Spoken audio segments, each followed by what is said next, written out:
Hello, Jim Howard here in Fort Worth, Texas. Today's date is December 19th of 2022, and it's about 10 p.m. at night. I've been throwing stuff away and moving stuff around in my room, getting rid of a bunch of stuff and trying to organize things better. I ran across this top 10 ports of call for the BBS Traveler, and this is an article written by Ric Manning, and it was published in March of 1984, and it's bulletin board systems. And I'm just going to read I was one of the 10 ports of call, so I'm just going to read the part that's about my bulletin board system. And so that starts on page 2. And wait a minute, did I hold it? If I held this up, you couldn't see it. Hang on here a second. No, you couldn't you? Yeah, I think I did. Let me hold this up. This is the first page. Here is the second page. And here is the last page. Then I'll read you from, like I said, this was published in 84, I believe it was. Let's see. Yes, March of 84. Ric Manning, by the way, in addition to being a writer, if you're going to go, close that door. I'm going to come right back. I'm just going to put my fleece on to get in the spirit of Christmas. Okay.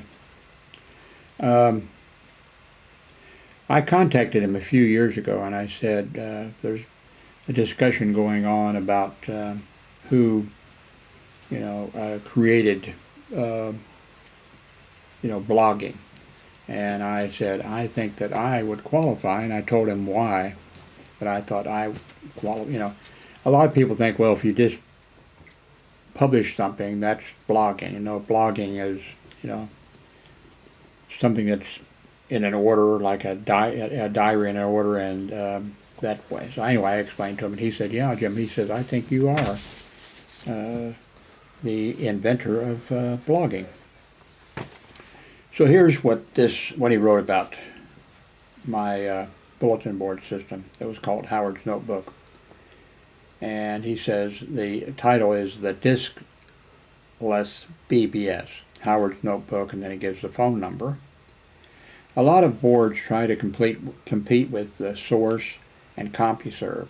They have dozens of special interest sections, a command menu 2 feet long, and multiple megabytes of storage. But Jim Howard's board in Raymore, Missouri, may be the only personal BBS in the country that operates without disk storage. Howard wanted to start a board for his TRS-80 Model 1, but friends told him it couldn't be done without at least one disk drive. He even consulted the author of a popular BBS program for the TRS-80, and he too said, forget it. 2 weeks later, I had my system up and running, Howard said. Howard's notebook is now running 24 hours a day using the computer's internal 48K for message storage and a tape drive to record login data and feedback.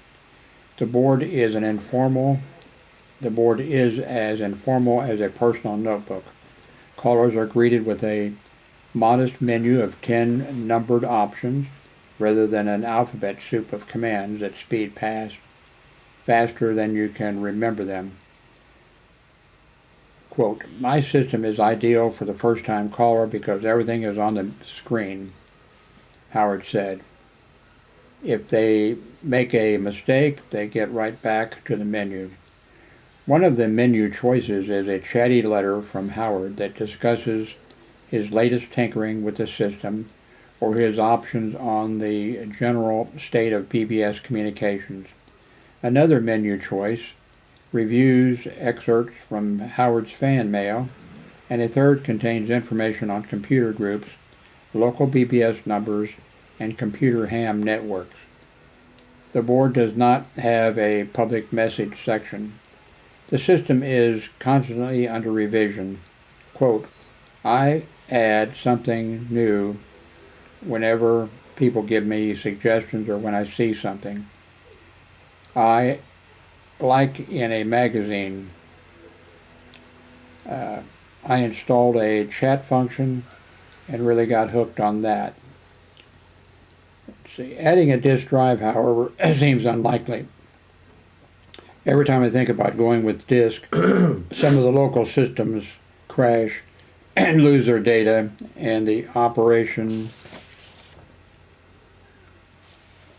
have to send off their disk drives to be repaired. Sometimes I think I'm much better off, unquote. So that is it. Que sera, sera. And that's my son's comment, my grown son. Well, actually, I'd say kumbaya, my love. It just means I love you.